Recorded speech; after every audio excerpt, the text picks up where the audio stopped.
Mga kapamilya, Ford! Tony! Samahan mo naman kami dito. Good job, boys. Halika kayong dalawa.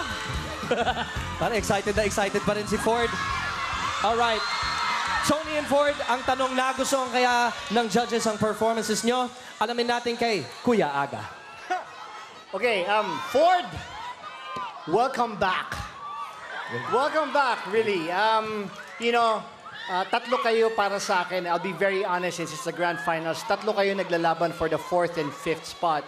It's you, Tony, and Tristan. Or even Mark, kayong apat. But let me tell you this, I won't be surprised if I see you for the 4th, on the 4th. Sa pang-apat. And Tony, you look good. You've always performed well.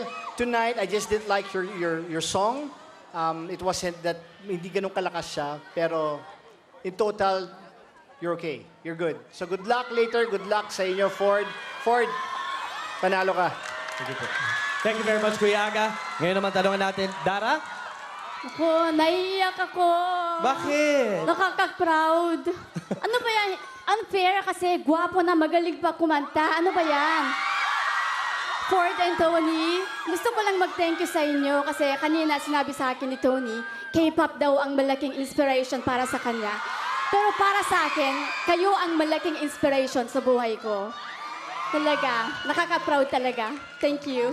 Thank you very much, judges.